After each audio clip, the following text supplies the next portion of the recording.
In 1937, a young scholar named Samuel Noah Kramer sat in a storage room of the Istanbul Archaeological Museum, working through drawers of cuneiform tablets that had sat largely unread since being excavated decades earlier. Over the following years, he and other researchers slowly realized that fragments held in Istanbul and Philadelphia and in London were actually pieces of the same handful of texts, shattered across collections that had never spoken to each other. Piece by piece, over roughly 4 decades of patient philological work, those fragments were assembled into a coherent narrative that scholars now call the Descent of Inanna I, of the oldest surviving stories in human literature, composed and copied by scribes as early as the 3rd millennium BCE. It describes, in extraordinary and still unsettling detail, exactly what a Sumerian believed happened to a person, even a goddess, once they crossed into the world of the dead. There is no hidden tablet here, no suppressed translation, no researcher who mysteriously vanished. This is simply what happens when real historical detective work, carried out slowly and openly over generations, actually succeeds, and the story it recovered is genuinely strange enough that it needs no embellishment at all. To understand why the Sumerians wrote about death the way they did, you first have to understand how radically different their entire framework was from almost everything that came after it. The Sumerian underworld had several names in different texts: Kur, Irkalla, Arali, Kigal, Ganzir, but it is most commonly known simply as Kur, and its defining feature was not fire, not torment, not judgment in the way later religious traditions imagined it. It was described as a vast, dry, dust-filled cavern beneath the earth, a shadowy holding realm, where the dead, called Giddim, existed in a diminished, joyless state regardless of how they had lived. Later, Akkadian versions of the same myth describe the inhabitants of that realm living in darkness, eating dust, and clothed like birds, with feathers instead of skin, a genuinely eerie image for a culture that otherwise wrote about ordinary human concerns like grain shipments and land, disputes with total dryness and precision. Crucially, Kur made almost no moral distinction between its residents. Kings, priests, laborers, and criminals all ended up there in more or less the same condition. The primary way the living could improve a loved one's situation after death was not through good behavior in life, but through ongoing funerary offerings, food, and drink, poured out for the dead by descendants who remembered them. A practice that meant being forgotten was, in a very real sense, a worse fate than dying in the first place. The clearest window we have into how this underworld actually operated as a physical space comes directly from the Inanna myth Kramer helped reconstruct. Inanna, the goddess of love, war, and the morning and evening star, decides to travel down into Kur to confront her sister Ereshkigal, who rules there alone. Before she leaves, she instructs her minister to seek help from the gods if she does not return, a detail worth noting because it tells you Inanna herself expected this journey might not go well, even for a goddess. She arrives dressed in the full regalia of her divine office: a crown, a measuring rod, lapis lazuli beads, a breastplate, a royal robe, 7 sacred objects called the Mi that represent the totality of her powers and authority. The entrance to Kur is guarded by a gatekeeper named Neti, and behind him stand 7 separate gates, each bolted shut. Ereshkigal, on hearing that her sister has arrived, gives an instruction that is almost administrative in its coldness. Let her in, but strip her at every gate.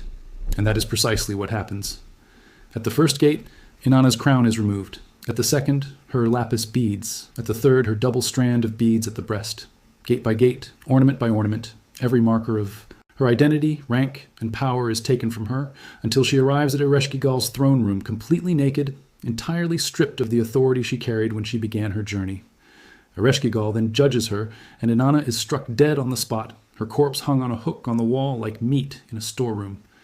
It takes direct, deliberate intervention from the god Enki, who fashions 2 small, genderless creatures from the dirt beneath his fingernails and sends them into the underworld, carrying the food and water of life to revive her, before Inanna is able to leave at all, and even then only by providing Ereshkigal with a living substitute to take her place, a bargain that ultimately falls on her own husband, Dumuzi.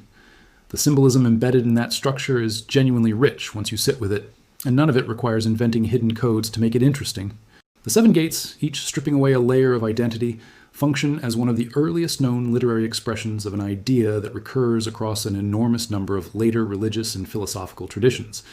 that death is fundamentally a process of being reduced to nothing, stripped of every title, possession, and social marker that made you who you were among the living before whatever comes next can happen at all.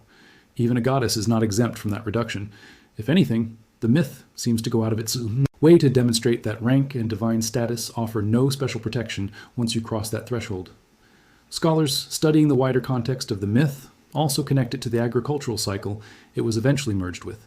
Dumuzi's fate, spending half the year in the underworld while his sister Inanna takes his place for the other half, closely parallels seasonal death and renewal in the fields, tying this deeply personal myth about mortality to something as practical and communal as the Mesopotamian farming calendar itself. It's worth being honest about a separate later Mesopotamian tradition that gets frequently confused with the Sumerian version, because the two are related but genuinely distinct, and conflating them is one of the most common ways this mythology gets garbled in modern retellings. The Akkadian and Babylonian versions of the same core story are usually called the Descent of Ishtar, Ishtar being the later Semitic name for the same goddess. And while the basic shape of the journey, the 7 gates, the stripping of clothing and ornaments at each one, survives largely intact, the tone and stated purpose shift. In the Akkadian telling, Ishtar's absence from the world above causes fertility itself to collapse. Animals stop breeding, crops stop growing, and the gods above are eventually forced to intervene, not out of concern for Ishtar personally, but because the disruption to the natural order has become unbearable for everyone.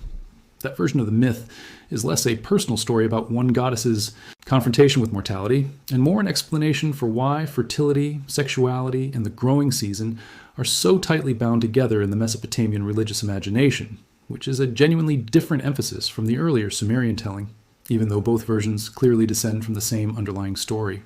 There's another real Sumerian text worth including here, specifically because it deals with death from an entirely different angle.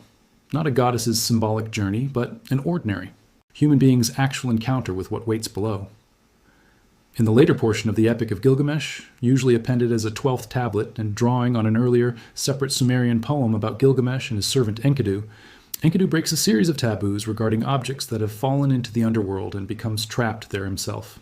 He is eventually allowed, through Enki's intervention, to briefly rise back to the world of the living, just long enough to describe what he saw to Gilgamesh, and what follows is presented as a direct, unembellished account of the fate awaiting different categories of people after death. The tablet is startlingly specific, and again entirely free of moral judgment in any way modern readers might expect. A man with many living sons who remember him is described as being relatively comfortable and well provided for in death, while a man with no children at all, no one left to make offerings on his behalf, is described in genuinely pitiful terms, eating scraps thrown into the street like a beggar. Someone who died by fire is described as having no proper afterlife at all, their spirit essentially dispersed and lost, because their body could not be properly buried and mourned in the customary way. None of this maps onto reward or punishment for behavior during life. It maps entirely onto whether you were remembered and ritually cared for by the living, which tells you something genuinely important about what Mesopotamian religion actually valued: continuity of memory and family obligation, not individual moral accounting.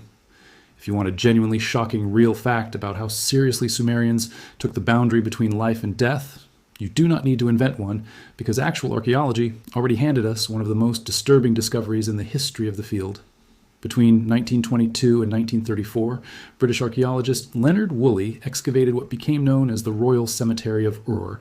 and inside a cluster of tombs dating to roughly 2600 BCE, he found something that stunned even hardened excavators. Alongside the primary royal burials, dozens of additional bodies, soldiers, attendants, musicians, even oxen still harnessed to carts, arranged in orderly rows, apparently having accompanied their ruler into death as part of the funeral itself. In one of the most famous tombs, so-called Death Pit PG 1237, the remains of around 74 individuals were found, most of them women, many wearing elaborate jewelry, lying in neat, deliberate rows rather than the chaos you would expect from a violent struggle. For decades, scholars debated whether these retainers had gone to their deaths willingly, believing they would continue serving their ruler in the same court arrangement in the afterlife, or whether they had been drugged or forced. More recent forensic analysis of skulls from the site, conducted with CT scanning technology unavailable to Woolley's original team, found evidence consistent with blunt force trauma delivered shortly before death, suggesting at least some of these attendants may have been killed rather than dying by their own choice, a detail that considerably darkens the picture of what Sumerian elites genuinely believed the afterlife required from those closest to them. Whatever the exact mechanism, the archaeological reality here needs no embellishment. Real human beings, on a real occasion, in a real city, were interred en masse specifically because the people arranging that burial believed the social hierarchy of this world needed to continue, staffed by real servants into whatever came. Next, The Epic of Gilgamesh itself, beyond the Enkidu material already mentioned, contains what might be the single most emotionally direct ancient meditation on mortality we have, and it deserves inclusion here on its own merits. After watching his closest companion Enkidu die, Gilgamesh, described in the poem as 2/3 god and 1/3 human, becomes consumed by a genuine terror of his own eventual death and sets out on a desperate quest to find Utnapishtim, a man who survived a great flood and was granted immortality by the gods as a singular, unrepeatable exception. After an arduous journey across a mountain guarded by scorpion people and through a tunnel of absolute darkness that the sun itself travels through each night, Gilgamesh finally reaches Utnapishtim, who tells him plainly that the immortality granted after the flood was a one-time gift never to be repeated, and that no one, no matter how heroic, gets to bypass death permanently. As something of a consolation, Utnapishtim reveals the location of a plant at the bottom of a body of water that can restore youth, and Gilgamesh manages to retrieve it, only to have a serpent steal it from him while he bathes on his journey home, the plant's theft explaining, in the internal logic of the myth, why snakes are seen shedding their skin and appearing to renew themselves, while humans simply grow old and die. It is one of the oldest recorded. Stories of humanity confronting the plain, unavoidable fact of mortality head-on, arriving at an answer that offers no supernatural escape hatch at all, just the hard, very human conclusion that the search for literal immortality is destined to fail, and that meaning has to be found some other way, through memory, legacy, and the things you build that outlast you, which is more or less the exact same lesson embedded quietly inside the Gilgamesh and Enkidu underworld material about being remembered by descendants. And the contrast is immediate and striking, because Egyptian religion built almost its entire theological structure around exactly the kind of individual moral judgment Sumerian belief conspicuously lacked. The real Egyptian Book of the Dead, more accurately translated as the Book of Coming Forth by Day, is a genuine collection of spells, prayers, and instructions meant to guide a deceased person through the duat, the Egyptian underworld, toward a very specific, high-stakes event, the weighing of the heart. In this real and extensively documented ceremony, the heart of the deceased, believed to be the seat of conscience, intellect, and moral memory, is placed on one side of a scale, balanced against a single ostrich feather representing Ma'at, the Egyptian concept of truth, order, and cosmic balance. The jackal-headed god Anubis oversees the weighing, the ibis-headed god Thoth records the result, and if the heart is found heavier than the feather, weighed down by unconfessed wrongdoing, it is devoured on the spot by a composite monster called Amit, part crocodile, part lion, part hippopotamus, and the deceased ceases to exist entirely, denied any form of afterlife whatsoever. Before that weighing takes place, the deceased is expected to recite what scholars call the negative confession, a list of 42 specific wrongs they claim never to have committed, addressed individually to 42 different divine judges. That is about as far from the Sumerian model as you can get. Instead of everyone ending up in roughly the same dusty, joyless cavern regardless of conduct, Egyptian belief staked the deceased's entire continued existence on a single, precisely measured moral audit.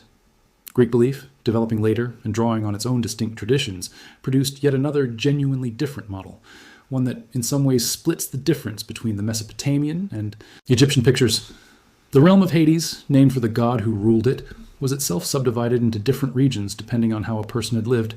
The vast majority of ordinary souls were believed to drift as pale, mostly memoryless shades through the asphodel meadows, a bland twilight in-between existence not unlike Sumerian Kur in its emotional flatness, having drunk from the river Lethe to forget their earthly lives before settling there.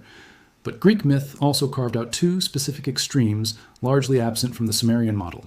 Tartarus, a place of genuine punishment reserved for those who had specifically offended the gods, home to figures like Sisyphus eternally pushing his boulder, and Tantalus eternally starved within reach of food he could never grasp, and the Elysian Fields, a genuine paradise reserved for particularly heroic or favored souls.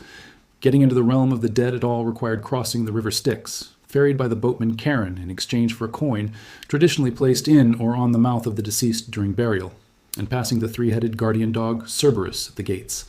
3 judges, Minos, Rhadamanthys, and Deiacus, determined which of these 3 regions a soul would actually be assigned to, introducing exactly the kind of individualized moral sorting that Sumerian Kur never bothered with, though notably still falling well short of the single, absolute, existence-ending judgment built into the Egyptian system. Line those 3 ancient systems up side by side, and the pattern that emerges is genuinely illuminating about how differently ancient cultures, all wrestling with the same basic terror of mortality, chose to resolve it. Sumerian belief offered almost no individual accountability at all, just a single shared, dreary fate, softened only by the ongoing memory and ritual care of the living. Egyptian belief offered total binary accountability, continued existence entirely contingent on a precise, itemized moral reckoning against a single fixed standard. Greek belief split the difference, assuming most people landed in an emotionally neutral middle ground while reserving genuine extremes, punishment or paradise, for a comparatively small number of exceptional cases in either direction. None of these systems agree with each other in any meaningful sense, which is itself an important and often overlooked point. The idea that ancient civilizations shared some single, unified, secretly coordinated understanding of the afterlife simply does not hold up once you actually read what each of them wrote down independently. What they share instead is something more interesting than a shared secret, a common human compulsion to impose narrative structure, some kind of comprehensible order, on the one experience no living person can actually report back on firsthand. That last point brings us to the one piece of this puzzle that is genuinely modern and still scientifically unresolved. Near-death experience research, a real actively pursued field of medical study that does bear an admittedly striking surface resemblance to some of the ancient material, even though the actual data is far messier and far less conclusive than popular retellings usually suggest. The Division of Perceptual Studies at the University of Virginia, under researchers, including the psychiatrist Bruce Grayson, has spent decades collecting and analyzing thousands of reported near-death experiences, cataloging recurring elements across cases, a sense of separation from the physical body, movement through a dark space often described as tunnel-like, an encounter with an intense light, a life review in which the person feels they are reliving and being confronted with the full weight of their past actions, and frequently a feeling of arriving at some kind of boundary or threshold they either choose or are told not to cross. Separately, physician Sam Parnia led a large multi-hospital clinical study called AWARE, specifically designed to test whether cardiac arrest survivors could accurately report real details of their resuscitation that they should not have been able to perceive through ordinary sensory means. Across more than 2,000 recorded cardiac arrests in the initial study, only a small fraction of survivors could be interviewed at all, and among those, roughly 1 in 10 described experiences consistent with a near-death experience, with a much smaller number reporting anything resembling verified awareness of their actual physical surroundings during the period their heart had stopped. A follow-up study, AWARE-2, published in 2023, examined a smaller cohort of 28 patients and found 11 reporting some form of experience or awareness during their arrest, alongside documented, unusual bursts of brain electrical activity in some patients occurring after clinical cardiac arrest had technically already begun, a finding that remains genuinely debated and unresolved within the neuroscience community, rather than settled in either direction. It is worth being precise and honest about what this actual research does and does not show, because both the skeptical and the credulous versions of this story tend to overstate their case. The rate of confirmed, verifiable perception of real external events during documented cardiac arrest across these studies remains extremely low, a small handful of individually striking cases rather than a large, statistically robust pattern. And mainstream neuroscience continues to offer plausible physiological explanations for many recurring NDE features, including oxygen deprivation, surges of specific neurotransmitters, and known effects of extreme physiological stress on brain regions responsible for vision, memory, and the sense of bodily boundaries. At the same time, researchers in this field, including career physicians and scientists with no particular religious agenda, have been genuinely did that some specific elements, particularly a small number of cases involving accurately reported details from periods when brain activity should have been undetectable by any known measure, remain difficult to fully explain with current models of consciousness, which is precisely why serious researchers keep studying this, rather than either dismissing it outright or declaring it definitively proven. What the actual data supports is considerably more modest and more interesting than either extreme, a recurring, cross-culturally consistent set of subjective experiences reported by people who have come close to death, whose ultimate cause remains a genuinely open, actively studied scientific question, sitting inside one of the most difficult problems in all of neuroscience, namely, how subjective consciousness relates to the physical brain in the first place. There's one more genuinely important piece of the modern research worth including, because it complicates the neat idea that near-death experiences represent some universal, culture-free glimpse of a single, fixed afterlife. Researchers who have compared NDE accounts across different countries and religious backgrounds have consistently found that while certain core elements recur widely, the sense of leaving the body, an encounter with light, a feeling of profound peace, other specific details vary in ways that track closely with the experiencer's own cultural and religious background. Reports collected in India, for instance, have sometimes included accounts of being met by clerical figures who check records or registers before sending the person back, described as a kind of bureaucratic mistake being corrected, a detail that shows up far less often in NDE accounts collected in the United States or Western Europe, where beings of light, deceased relatives, or specifically Christian imagery are more commonly reported instead. That pattern of a fairly consistent underlying structure dressed in locally familiar symbolic clothing is itself one of the most interesting findings in the entire field, because it suggests whatever is actually happening during these experiences may be shaped, at least partly, by the same cultural framework and expectation that shaped how the Sumerians described Kur, how the Egyptians described the scales of Ma'at, and how the Greeks described Charon waiting at the river. The human brain, it seems, reaches for the nearest available cultural map to make sense of an experience that defies straightforward description. Whether that map was drawn 4,000 years ago on a clay tablet in Nippur or absorbed over a lifetime of modern religious upbringing. Seen against that backdrop, the ancient material stops looking like evidence of some secret shared knowledge and starts looking like something arguably more remarkable. Independent human cultures, separated by centuries and vast geography, working entirely without access to each other's specific texts, converging again and again on strikingly similar narrative structures, thresholds to cross, guardians to pass, the stripping away of identity, a judgment of some kind. Because that structure is simply how human beings have always tried to make sense of the one transition every single person eventually faces, and no one has ever been able to describe. From the far side, the Sumerians gave us Kur and the Seven Gates, the Egyptians gave us the scales of Ma'at, the Greeks gave us Charon's coin and the three judges at the crossroads of the underworld. Modern researchers, working with EEG monitors and structured clinical interviews rather than clay tablets, are still cataloging a version of the exact same recurring architecture and still, honestly, cannot tell you with certainty what it actually means. That unresolved mystery does not need a hidden tablet, a suppressed translation, or a vanished researcher to be genuinely compelling. The real historical and scientific record, openly published, endlessly debated, and still actively being written today, already is.